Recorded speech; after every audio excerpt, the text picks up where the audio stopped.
Hello, नमस्कार। कैसे हैं सब आप लोग? आशा करता हूँ कि आप स्वस्थ हैं, सुरक्षित हैं। जानता और हूँ बहुत दिनों के बाद आया हूँ, लेकिन जैसे कि मैंने आपसे वादा किया था कि जो भी चीज़ मेरे दिल से निकलती है, उसी को लेकर मैं आपके सामने हमेशा प्रस्तुत होता हूँ।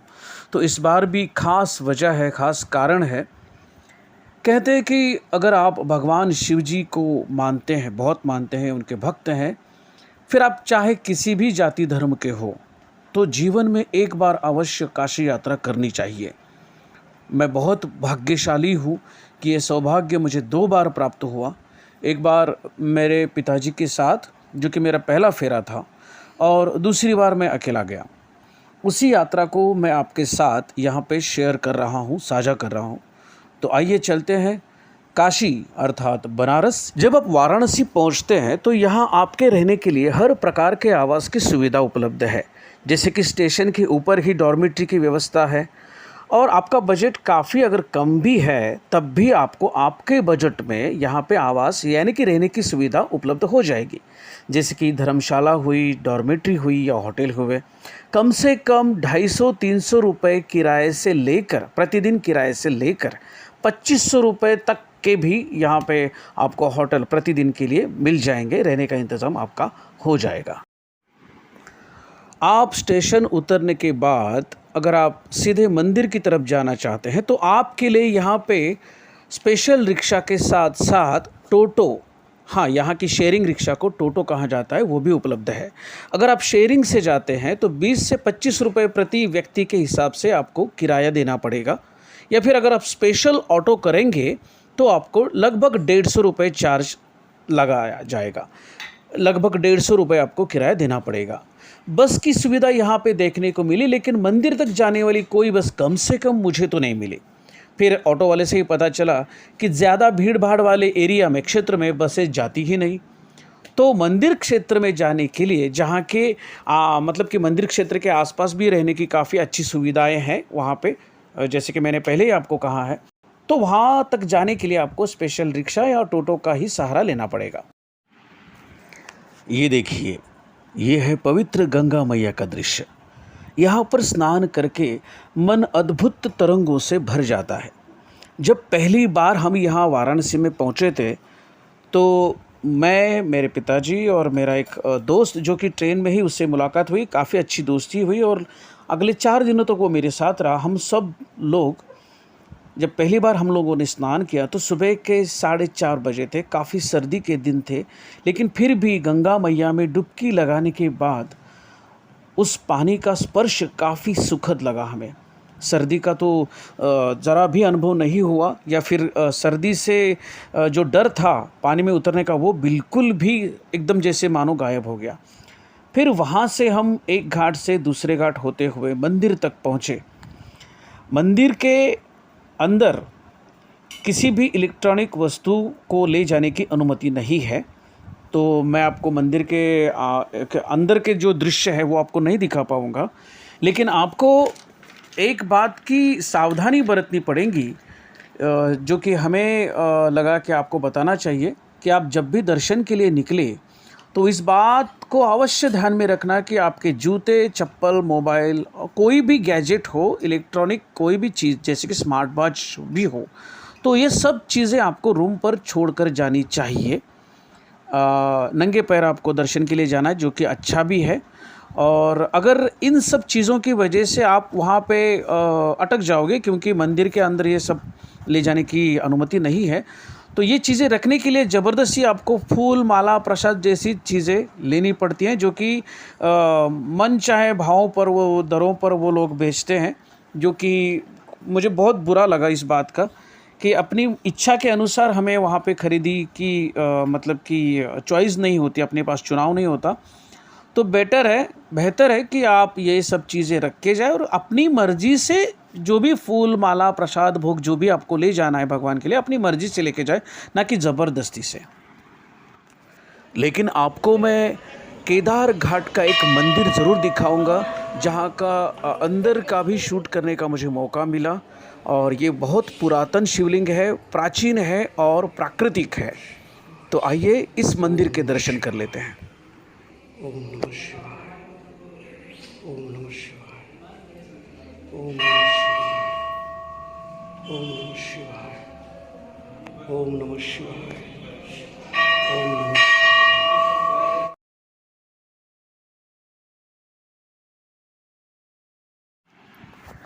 जब आप महादेव काशी विश्वेश्वर के दर्शन करके निकलेंगे तो रास्ते में आपको आते समय अन्नपूर्णा माँ का मंदिर मिलेगा।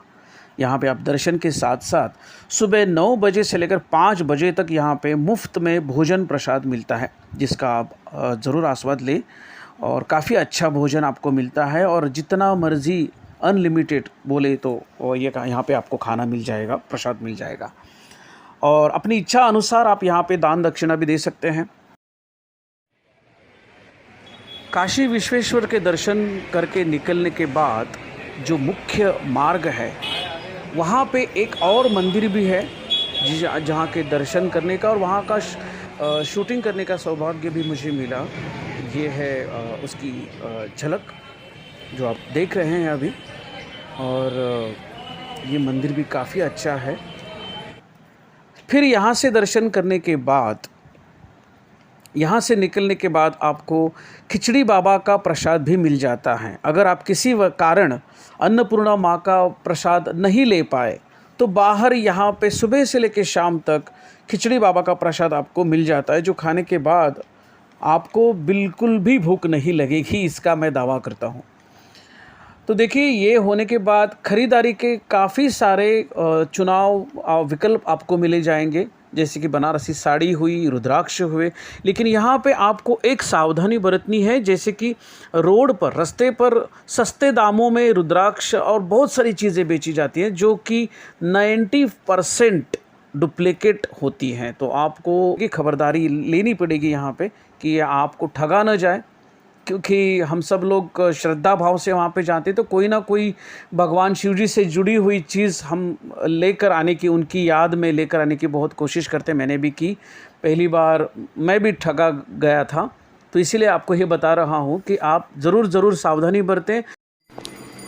वाराणसी आके आपको एक बात तो बिल्कुल भी मिस नहीं करनी चाहिए, यहाँ की गंगा मैया की आरती, जो लगभग शाम के 6 बजे शुरू होती है, आरंभ होती है और 1-1.5 घंटे तक ये आरती चलती है। लेकिन ये अनुभव बहुत ही दिव्य है, अद्भुत है, इसको आपको बिल्कुल भी मिस नहीं करना चाहिए। चलिए आइए देखते हैं इसकी थोड़ी झलकियाँ।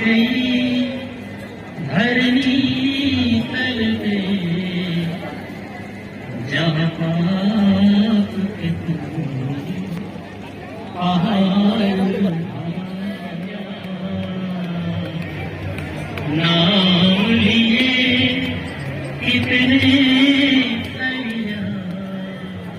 सुन लो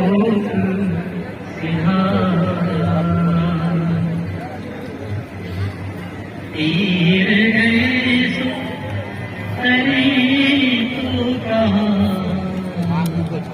तीर गए सो तरी तो कहाँ, कितनी तैया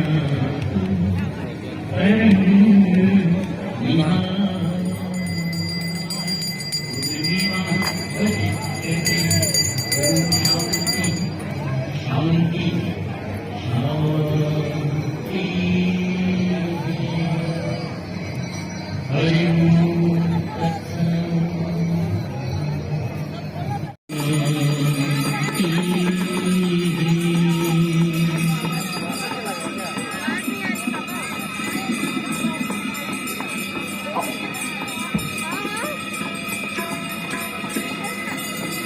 ओम श्री गंगाधिपति नमः, ओम श्री गंगाधिपति नमः।